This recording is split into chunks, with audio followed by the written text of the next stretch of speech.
All right, so we're on section 22 of Sri Nisargadatta's I Am That. And this one is called Life is Love and Love is Life, which is beautiful because, again, every time I hear love, I put the divine name in there. So if you've got life is love, you've got life is God, which is very true.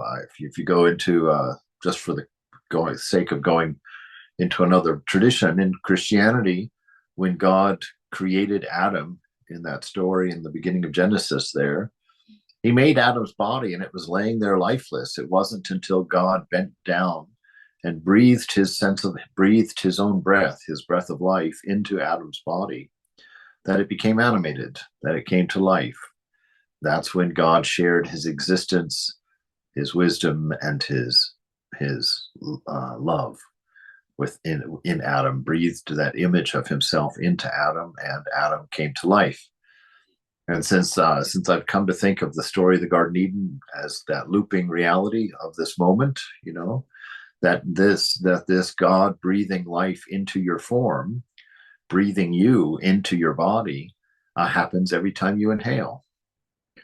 And that's why breathing is an important thing to become aware of, because it is our direct connection with life, with love, with God, with being. And so the last thing that Maharaj said, Sri Nisargadatta, he says, what a man appears to do or not to do is often deceptive. His apparent lethargy may be just a gathering of strength. The causes of our behavior are very subtle. One must not be quick to condemn, not even to praise. Remember that yoga is the work of the inner self on the outer self. All that the outer does is merely in response to the inner. So the subtlety of the mind, the subtlety of our motivations.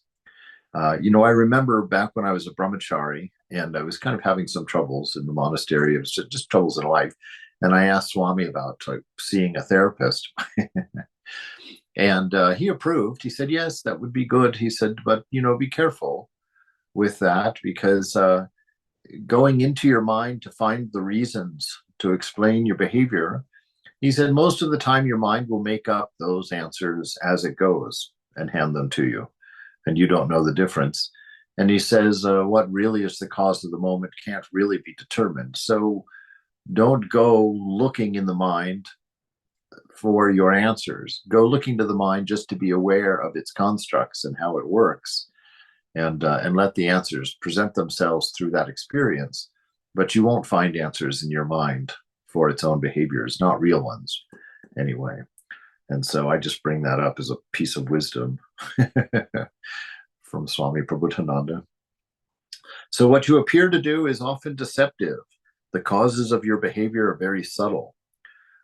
One must not be quick to condemn, not even to praise. And really, he's talking about exactly what we were talking about before class started, this idea of letting go of story, right? Because the causes are very subtle. So the causes are really not causes, right? We know that because Sri Nisargadatta has said that cause and effect, what we call cause and effect, is really just repetition. That all that is real is the moment. And if that is true, in the moment, there is no cause and there is no effect. And we find even through discernment that everything is both a cause and an effect. That until you start putting in boundaries, you cannot come up with a theory of cause and effect. And so living in the moment leaves us without a cause and leaves us without an effect. And the initial cause is God, which means our isness is the presence of the divine shared with us. So he's just kind of saying there that be careful about using your ideas of the past to explain behaviors and actions in the present. And then he interestingly adds on here, don't be quick to condemn or even to praise, saying that because cause and effect isn't real, and because your memory is just a selection of the things you were attached to, it's not a reliable record for you to make a judgment on someone. So if you look at their behavior, you might think you understand their behavior and you want to judge, you want to condemn or praise them for it. But the fact of the matter is you can't suss out that. It's a part of the divine unfolding, and that is all. It's better just not to be quick. It's better just not to do either. Just sit here. Mother gives that instruction in this life. Yours is not to do. Yours is not anything out there. Yours is to stay here. That's your only task in this world. You don't have to fix anything, overcome anything, learn anything, do anything. You just have to remain here in the shrine of the heart, in the presence of the beloved, in the presence of the divine, or present in the moment. Those words are all interchangeable. God, present, moment. Those are all interchangeable words that describe the same ultimate reality. This is an interesting part here where he says, remember that yoga is the work of the inner self on the outer self, right? And that the outer, all that the outer does is merely in response to the inner. Which, I was watching Thinking again last night. I was laying in bed, not really falling asleep. I was watching a YouTube video, and I was enjoying it. I started kind of dancing around. I kind of separated in my head. I spun off and started another instance of Swami C over to the right, and I was watching the Swami C who was watching the video and was enjoying it and was kind of studying what was going on in my head at that moment. And I realized that enjoyment like that kind of simple enjoyment is a matter of echoes. It's a matter of the self echoing something off of the front of the mind, then me witnessing and responding to it. And so it's you talking to the mirror as your enjoyment. It's you having a conversation with your reflection. And that's what thinking is, and that's what responding to the senses in. All of that is just a bunch of echoes going on inside, waves of thought crossing and rippling in the mind. And for some reason, probably because it strokes our existence, our sense of self, strokes our egoistic existence. There's some amount of joy in that. So this inner self, this silent self within, is actually what is being reflected in mind. And because of the impurity of mind, the sense of me and mind that's there, it's not getting an even mirror. Me and mind causes the mirror of the mind to be one of those carnival mirrors, that make you look different, make things seem different than they are. And so the reflection of the divine self in your mind is your thought. All of your thought is a reflection of your divine self. And if you could get me and mine out of there, then it wouldn't be a carnival mirror. You would actually see the nature of the self. And your work, your seeming work, would be finished. But you see, it would just be the mirror that was changed. It wouldn't be the self that was changed. So that's why we sit to understand that we're already changed. We're already finished. We don't have to do anything else. All that the outer does is merely in response to the inner, right? Every action of yours is a response to the inner. And the questioner says, well, still the outer helps. Maharaj, he's not going to let him get away with this. He says, how much can it help and in what way? It has some control over the body and can improve its posture and breathing. Over the mind's thoughts and feelings, it has little mastery, for it is itself the mind. It is the inner that can control the outer. The outer will be wise to obey. All right. So he's just pointing out here, this whole notion of stilling the mind by going in and trying to control it. That's not really the way to do it, right? That's like trying to get into the pool in order to stop the waves. To stop the waves in the pool, you have to get out of the pool. And that's really all that has to happen. And what is it that we have to get out of the pool? We have to get the idea of me and mine out of the pool, out of the mind. And that's it. That is what will still the waves. So he's saying, how much can it help and in what way? Very little. Control the body, okay. Yeah, you can do that, but to what end? So what? The body moves, the body obeys. You can change your posture and breathing so you can, be more comfortable meditating. You can do things that are less distracting. But over the mind's thoughts and feelings, it has very little mastery, right? Because the mind is an organ that excretes thought.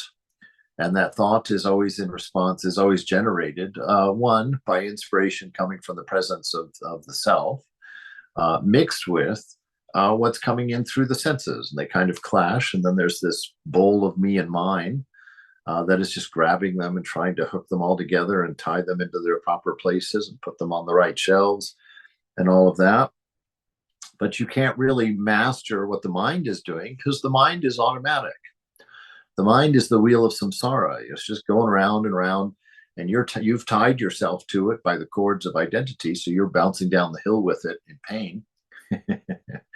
But that's the mind. The mind, you know that the mind is automatic for one reason, that if you try to think of an original thought that's not related to the previous thought, it cannot be done. It cannot be done. Every thought comes out of the previous thought, and that seems to be a law. That's been my own attempts anyway. I've gone there. That started all the way back in 8th grade one time because my English teacher, Mrs. Davis, one of my favorite teachers ever, actually, but she gave us a homework assignment. She says, today I want you to go home and think of a use of a tire that you have never seen before. I want you to go home and think of something you can do with a tire that you've never seen done before. Wow. Boy, that was a very, very hard piece of homework. It's simply everything that I tried to bring up in the mind was something that had already existed or had been put into the mind. It was very difficult. So you can try little exercises like that, and you find you really come to know you are not the mind. The mind is its own organ, and it's just a secretor of thoughts. And you have just been picking thoughts off of the top of it and identifying with a handful of them, because millions of thoughts go through your mind that you just let them arise and go, which is what you're supposed to do for a healthy mind. All of your thoughts should be allowed to arise from the emptiness, come into the moment, and then fall back into the emptiness. But through identity, we clutch. Oh, I like that one. That's me. Oh, that one had an I in it. That's me. And so then we hold them, and that's where our trouble comes. So the outer will be wise to obey, and that's ultimately what surrender is, right? The surrender is us standing in our egoic self, or the self that's defined from the outside in, right? We are identified with that. That true surrender is letting go of that identity and letting the reverberations that's coming out through the inner inspiration, the inner off-gassing of of self, of the divine nature, that we would be wise to obey that. And to obey that means to be surrendered to it. It means to get your egoistic self as out of the way as possible by making it the lover of that, or the best friend of that, or the servant of that. All of those different relationships are the relationship of this outer self, the self that's caused from defining ourselves from the outside in, based on memory, versus the self that is spontaneously existing within, which is conscience, or our true self, our true nature. And so this is the process that he's just talking about here.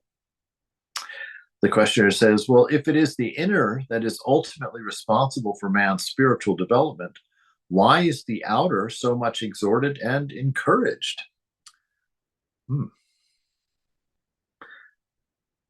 Maharaj, the outer can help by keeping quiet and free from desire and fear.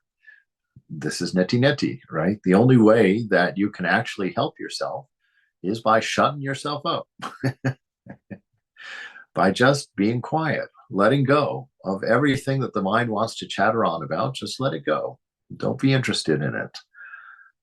So the outer can help by keeping quiet and being free from desire and fear, right? Because the outer is body mind. And we talked a few times that it's important to know that all desires arise from body mind. No desires arise from the self. And so anytime that you feel a desire, it's always good to name it and to identify what's its source, so that you can see, oh, look, that one comes from the body. Well, that means it's not my desire. That's the body's desire.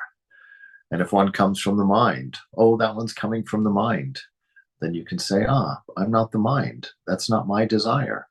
And when you start to realize that all these desires that you've cherished as your own never belonged to you, didn't arise from you, but arose from something seemingly other, the body mind, that helps you in your renunciation. That helps you to see the nature of them. It's like, well, no wonder it hasn't helped me going around fulfilling my desires, because I frankly don't have any desires.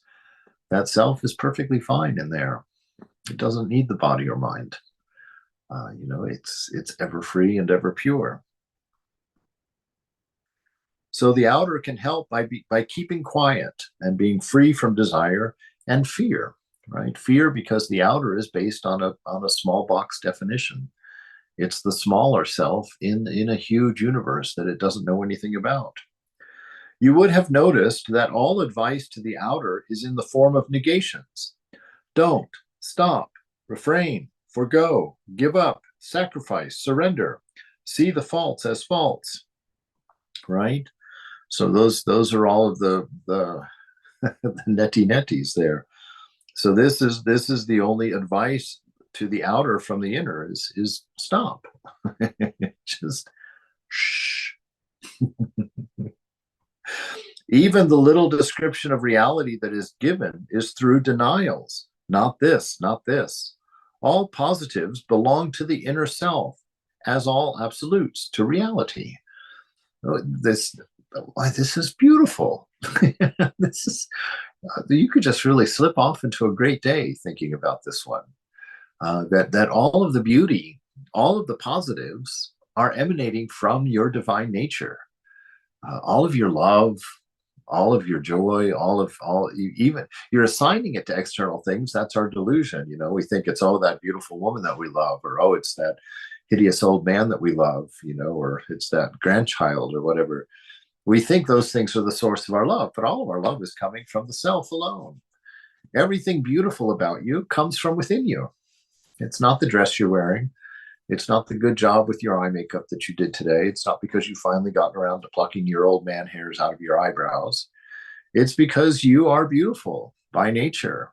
You are wonderful. You are full of the most beautiful love that the world could ever imagine, that the world, all the way up until now, has not yet been able to manifest, right? Because this love that you are is infinite and immortal. And there is not an infinite movie screen, and there is not an immortal movie screen for that to be reflected on. So this world can never be as beautiful as you. And that's a beautiful thing to remember and to know. The inner is the source of inspiration. The outer is moved by memory. All right. Oh, I forgot his question. So this idea that the outer would be well to surrender to the inner, and that all positives belong to the inner, and all instructions for the outer is just basically all different forms of stop. So those are the only instructions we get for the outer is just stop.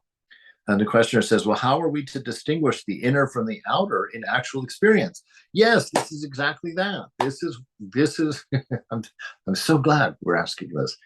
This is that whole point of understanding your inner world, so that you can see all desire comes from either body, mind, and using the right language for everything inside, right?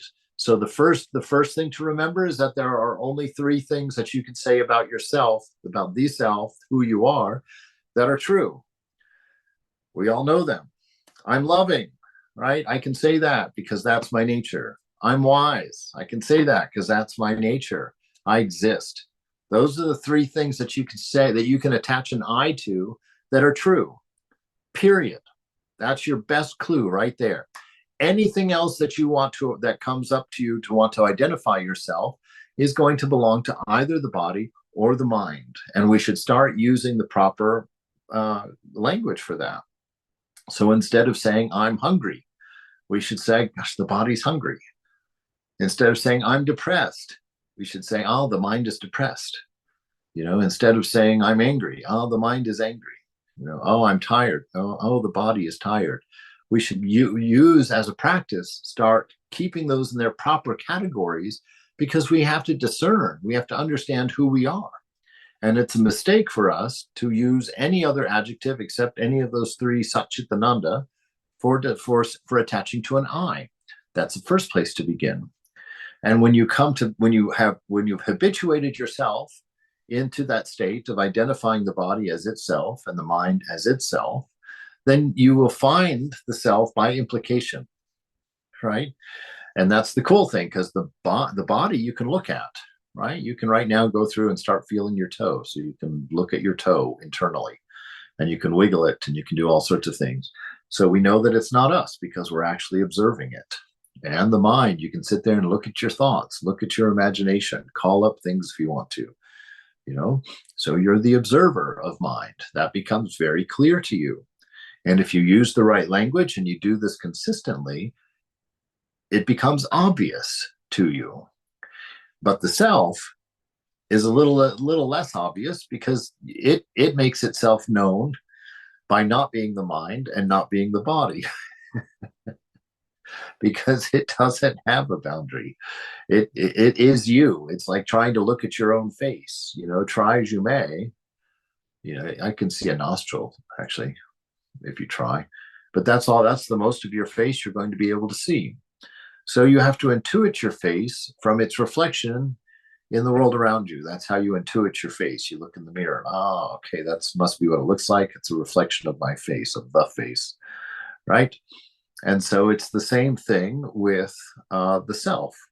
Once you've sussed out its separation from body-mind, then you can learn about it in the reflection.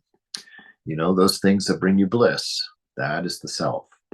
Those things that bring you joy, that is the self. Those things that increase love, that increase wisdom, that is the self reflecting, right? So you can come to know the self by the reflection, this world in the moment, not as your ego is telling you the world is, but the world as it is in this moment is a direct reflection of infinite love, infinite wisdom, infinite existence. And so God is present everywhere and always perfect. And that can be known, but it's known through intuition.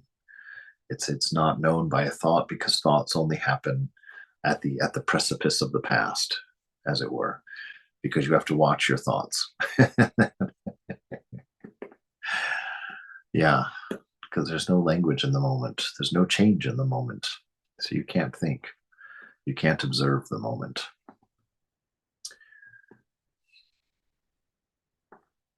Boy, what are we going to do? All right, so he says, the inner is the source of inspiration. The outer is moved by memory. Right, so coming from the past. So everything that you do is in reaction to a past when you're in ego space. The source is untraceable, right? While all memory begins somewhere. Thus, the outer is always determined, while the inner cannot be held in words. The mistake of students consists in their imagining the inner to be something to get hold of, and forgetting that all perceivables are transient and therefore unreal. Only that which makes perception possible, call it life or call it Brahman or whatever you like, that is real. Okay, so that is the thing. That's why you shouldn't sit with a grabbing idea. You shouldn't practice with the idea of gaining something. You shouldn't sit in order to become realized. You shouldn't worship God in order to get something, because that just keeps you in ego space. That just keeps you in mind space, because anything that you would want is based out of a delusion. You know, it's sourced in the body or the mind. You have no desire. And so even in your practice of your practice, there should be no idea of getting anything. There should just simply be an awareness of self, an awareness of that in you, which is perfectly happy right now.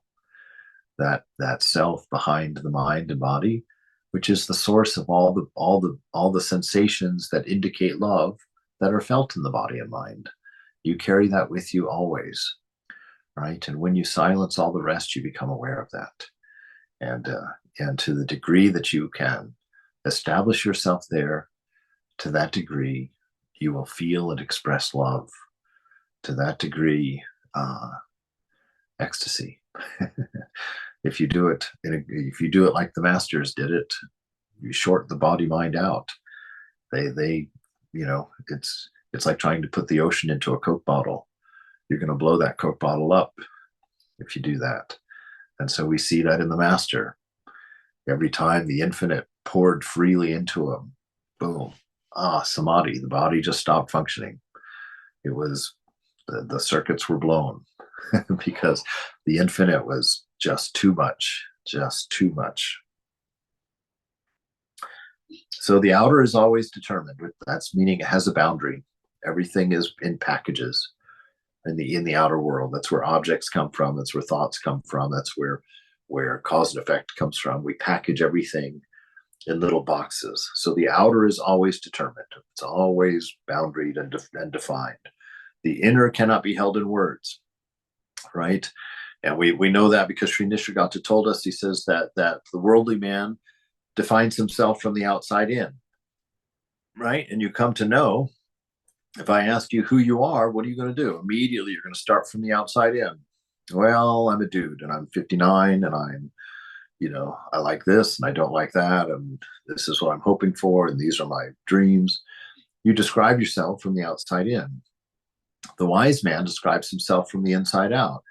Try and do that. Immediately you run into the silent enormity of being. There's nothing in there. There are no boundaries within you. That self within, that watcher of the mind, isn't separate from the mind. It's just not the mind, just like that the wave belongs to the water, but water doesn't belong to the wave, right? And so it's like that. So the outer is determined, while the inner cannot be held in words. It cannot be boundaried. It is Brahman, right? That soul is the infinite.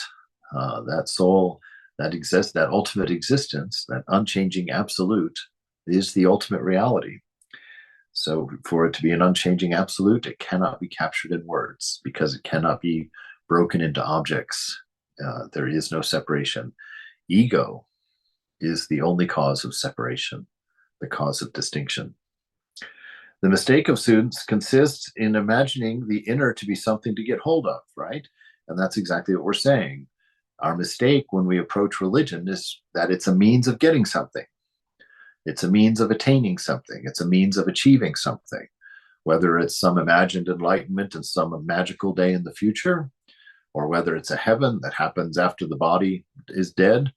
Whatever it is, if you approach your religion with that perspective, you're still caught in Maya. It might be a friendlier Maya. It might be a better smelling Maya, but it's still Maya.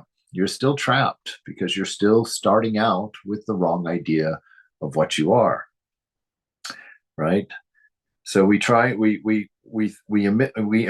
that the inner is something to get hold of, and forgetting that all perceivables are transient, right? Everything that can be picked up by the senses is changing. That's why the senses are able to pick it up, right? It's oh my God, I saw last night. I should save these videos because I learn so much sometimes from these videos. Hilarious videos. This woman is on her farm, this little girl, and she has a goat that's chasing her. Her friend the goat. Okay, so this goat is chasing her, and suddenly she just takes this white feed bag and covers her whole body with this bag, and then squats down into it. And the goat, and then when she squats down, the goat stops running and looks around. He can't see her anymore, it's so funny because she's right there and she did it all right in front of the goat, but the goat just is totally confused. He's like, it's literally looking around and bang, and where is she? And then she bounces away in the bag, and this goat still doesn't chase her because that's not her. Obviously, that's not her. And so this notion of having for things to be recognized, for things to be seen, they have to be changing. That's why deer can't see things that don't move. It's movement that catches a wild animal's attention, right? So this whole thing here, he says, forgetting that all perceivables are transient and therefore unreal, only that which makes perception possible, right? That awareness, that inner light, that shines on the mind as consciousness, that is what makes all of this possible, and that is life, right? Or that is love, or that is Brahman. All of those words are interchangeable, or that is the ultimate reality, whatever you're interested in. Call it whatever you like. That is what is real in you. That is what is real. If you want to be authentic, that is how to be authentic.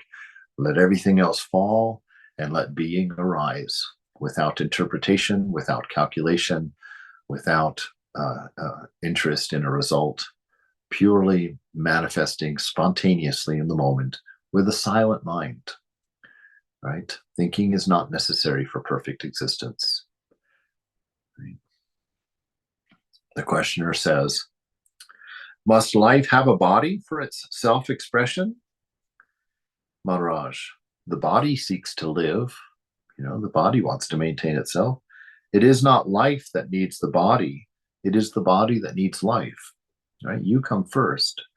And this is a wonderful freedom because we've put so much of our sense of self in the body.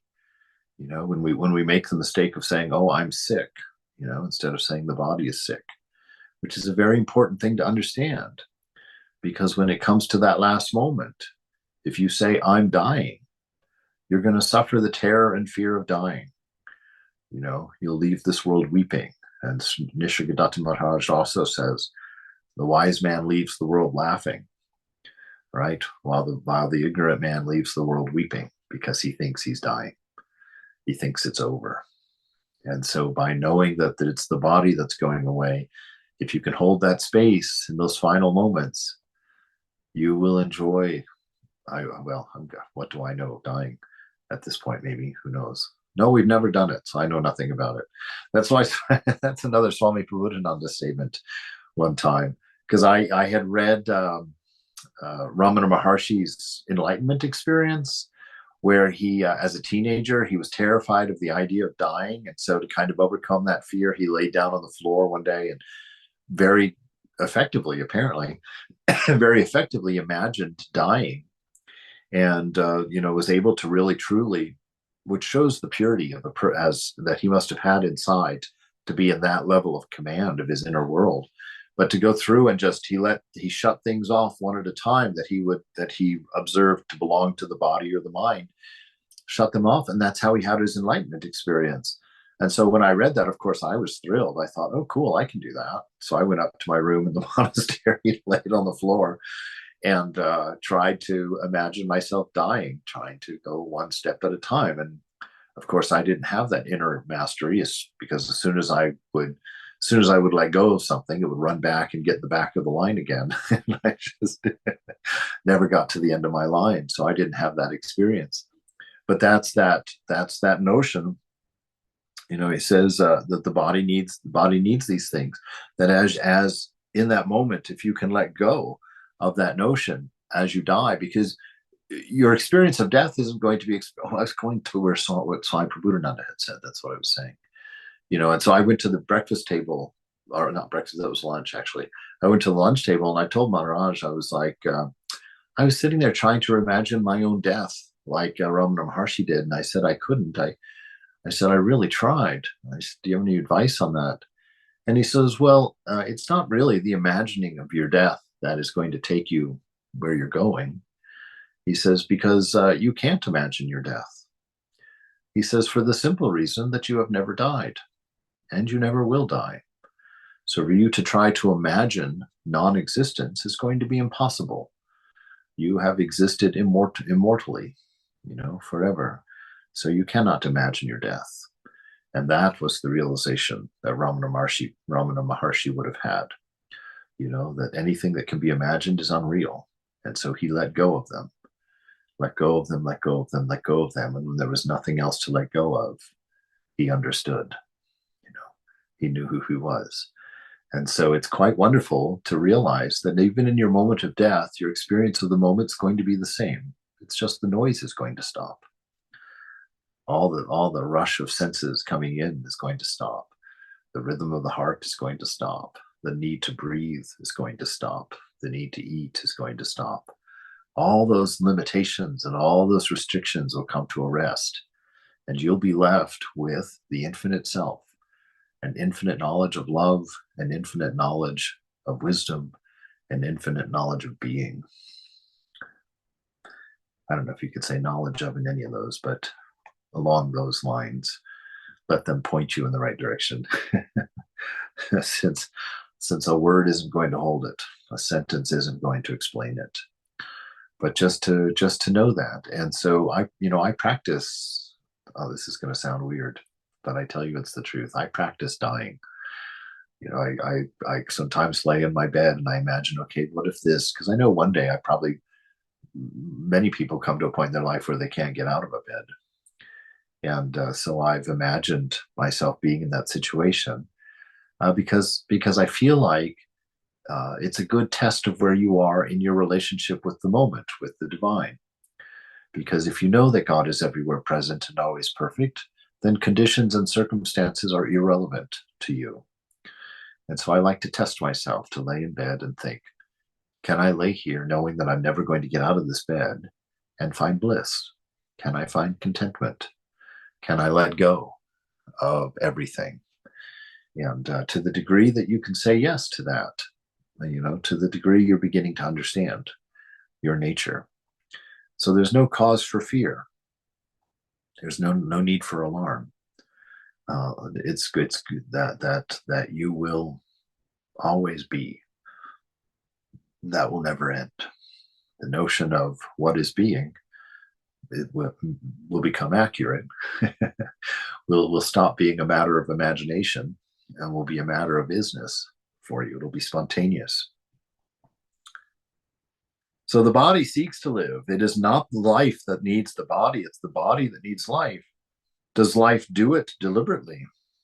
Maharaj, does love act deliberately? Yes and no. Life is love, and love is life. What keeps the body together but love? What is desire but love of the self? What is fear but the urge to protect? And what is knowledge but the love of truth?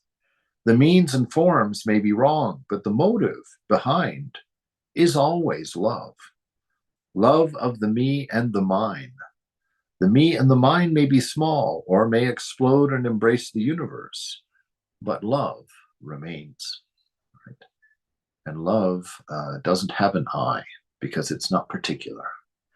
It's universal. It's everywhere present and always perfect. And that is what we are.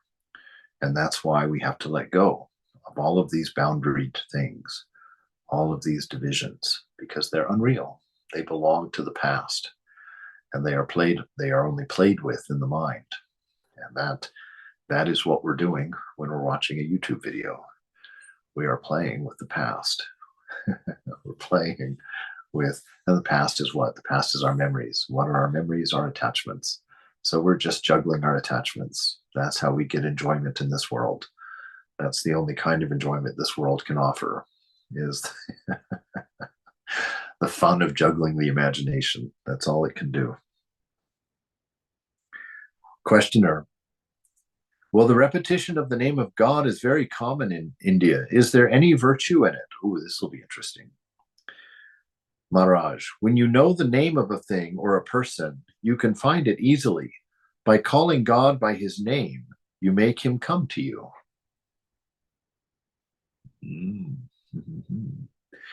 That's a big clue right there. By calling the name of God, you make him come to you.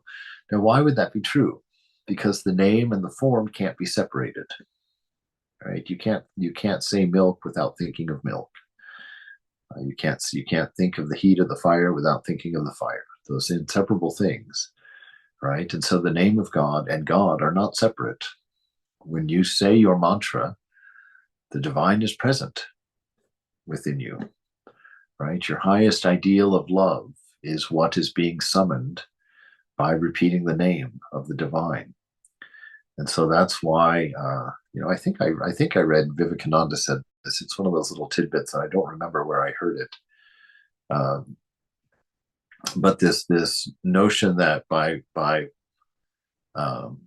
repeating the name, you're that if you can say your mantra once perfectly, you'll have your enlightenment.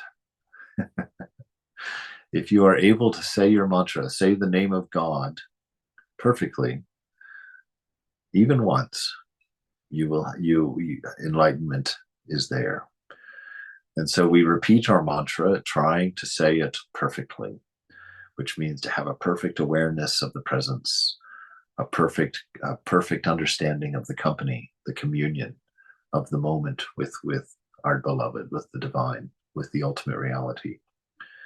And so that mantra, we repeat it and we repeat it, trying to say it that one perfect time with the appropriate amount of reverence, the appropriate amount of joy and bliss, the appropriate understanding of trying to understand the amount of love that is in it, the amount of grace that is indicated by it.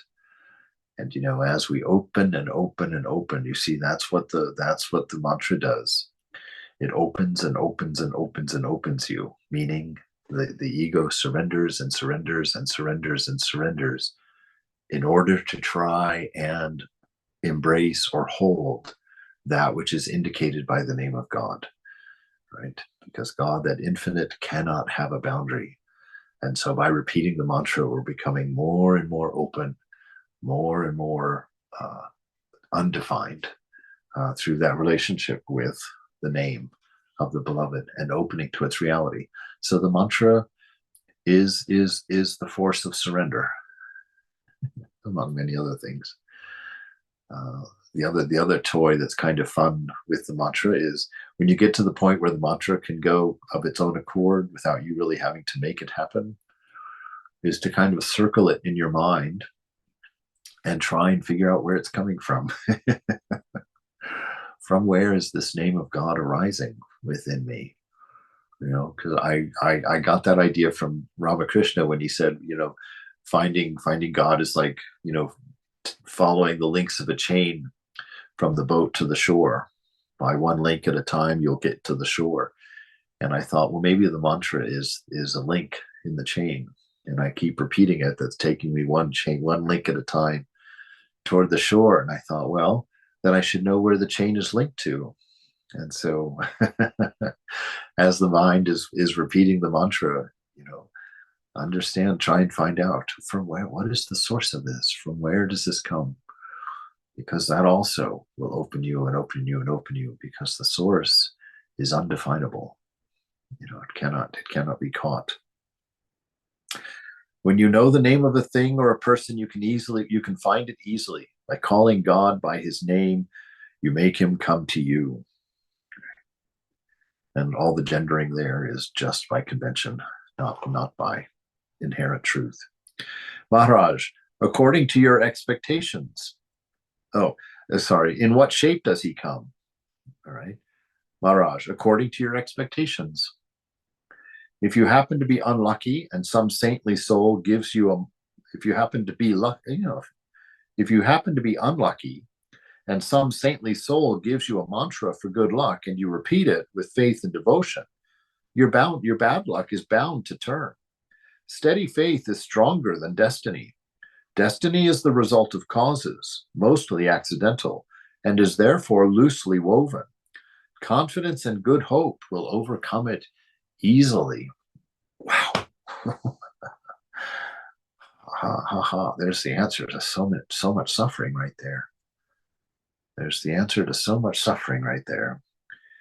That your destiny, destiny we think of as an absolute, but here he's saying no, destiny is very loosely woven, right? But faith. Could you read that one more time, please?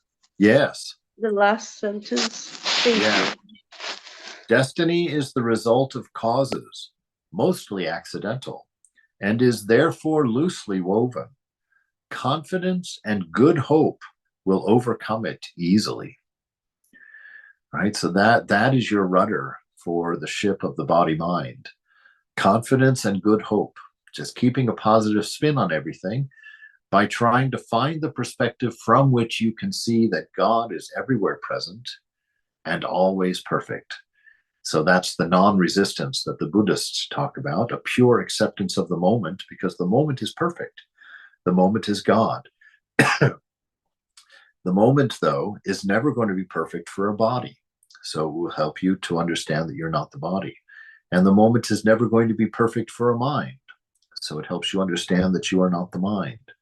The moment is always perfect to the divine self that lives spontaneously without story in the present.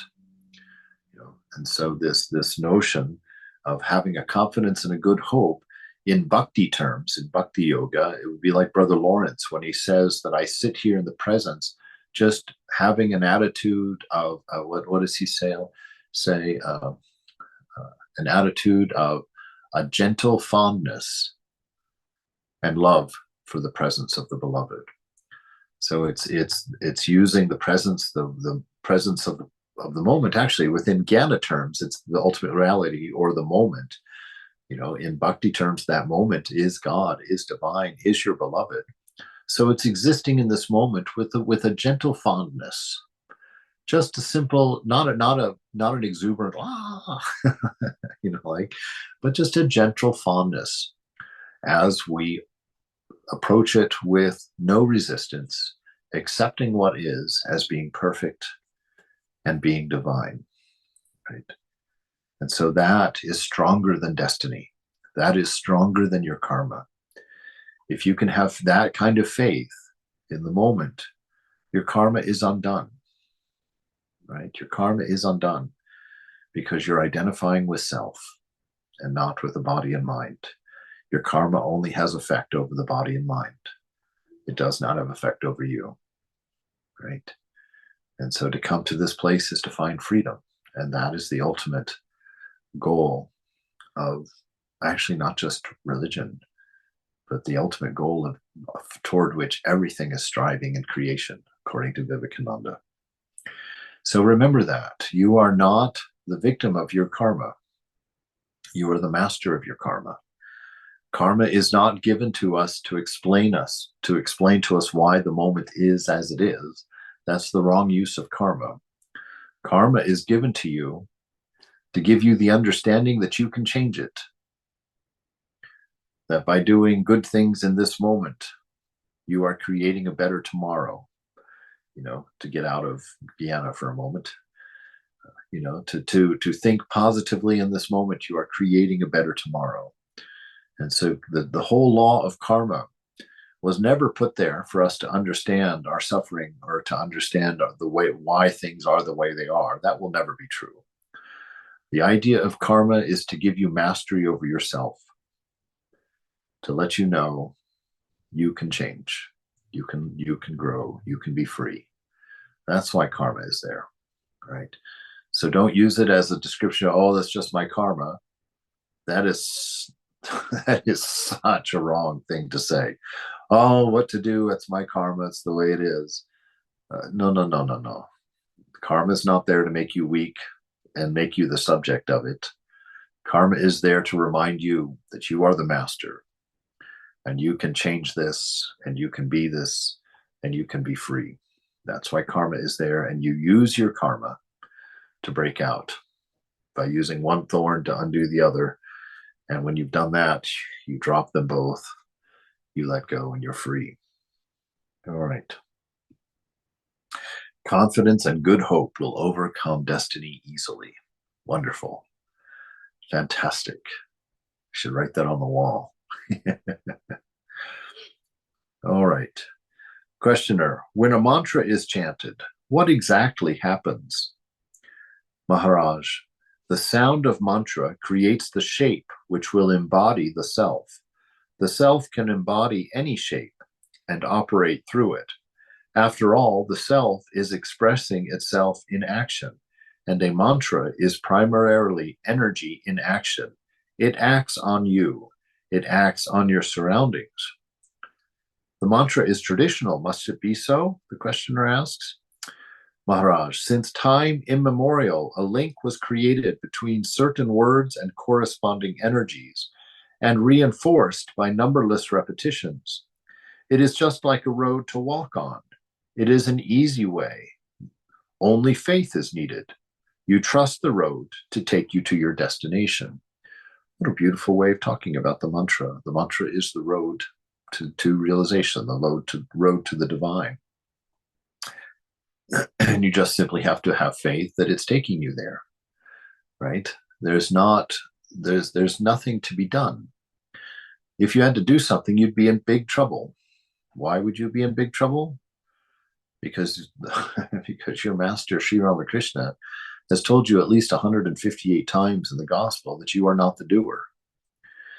So if you think you have something to do, you've created a really big problem for yourself because you're not the doer, right? And so that's why faith is what allows us to let go of the sense of doership, which is caused by karma, which is caused by identity with body mind, right? And so that's why I say that repeating the mantra is like laying in the sun for a suntan. Your mantra, your meditation with your japam is you getting a spiritual suntan. And so all you have to do is expose yourself to awareness, to the divine, to the presence. And you will be changed simply by that presence. Simply by that presence within, you will be changed. That brings us back to that statement of Swami Prabhupada, which is very important to me, where he says, the knots of Maya untie themselves in the presence of awareness. Right? It's not yours to untie the problem of your life. Lay in the presence. Be aware constantly of the presence of the divine, and that itself will untie the knots of Maya, your karma, for you. So we're not in a state of needing to do or achieve.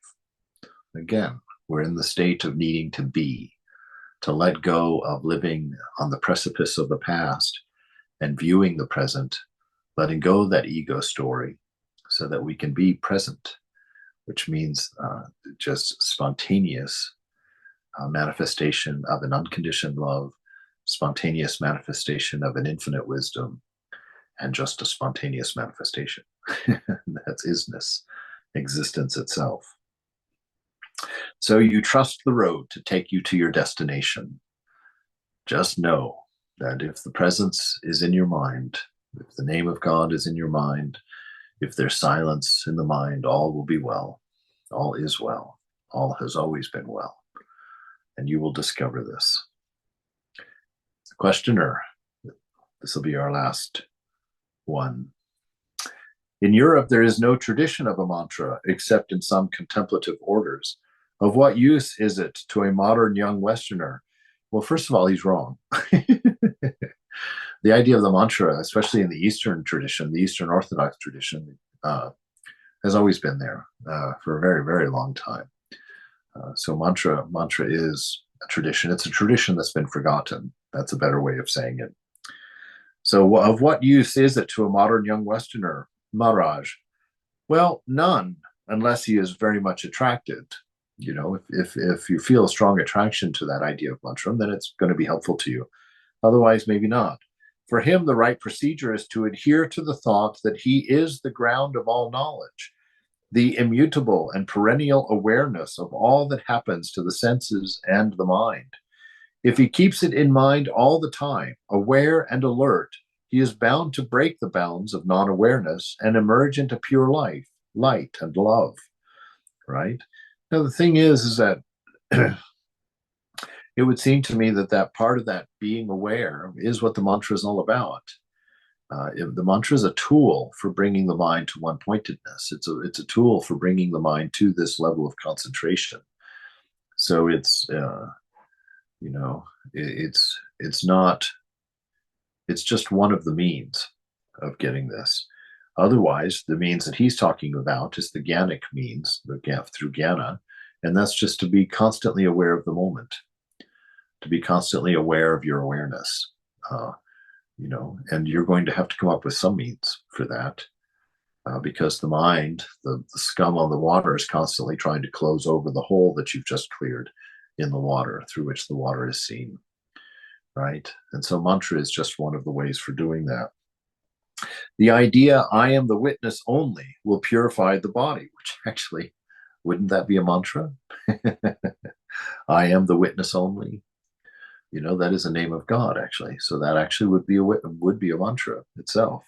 So the idea, I am the witness only, will purify the body and the mind and open the eye of wisdom. Then man goes beyond illusion, and his heart is free of all desires. Just like ice turns to water and water to vapor, and vapor dissolves in air and disappears in space, so does the mind, so does the body dissolve into pure awareness, then into pure being, which is beyond all existence and non-existence. All right. So that is where we'll stop for today. But let's talk about that a little bit. So just this notion of being aware in the moment.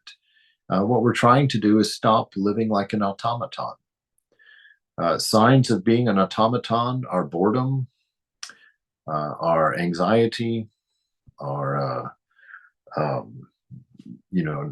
forgetfulness. These are all signs of being an automaton. Hopelessness, lack of meaning, lack of inspiration. Those are all signs that you're not in the moment. Because this moment, even if you have nothing to do, this moment is an explosion of beauty. This moment is an explosion of mystery. You know nothing of this moment. To be bored, you have to make 1,000 assumptions, all of them wrong. So anytime, so really the whole practice is to see the divine everywhere, to see awareness everywhere in all things, and to live in that gentle fondness, that just slight intoxication of the miracle of being, which requires no effort but to recognize being, to sit here and contemplate existence. And that always leads to bliss for me, those times. Just shut everything down and just sit here and try and figure out, what does it mean to exist? And experience your own existence. And it's marvelous. It's marvelous. It's God. It's the name of God, at least 1/3 of the name of God. Satchitananda, And once you've figured out what existence is, which probably won't happen, then you can start working on what is love. And that one takes you to the same bliss, the same ecstasy. And then you can start wondering, well, what is wisdom? And that will take you to the same beautiful feet of the divine. So this moment, be aware of it. Don't let the mind tell you what it is. Don't let the body define it for you. See this moment before the mind does, before the body does. And in that is ecstasy, and that is freedom. So this is what we're up to. This is where we're running. Of course, we can't run anywhere.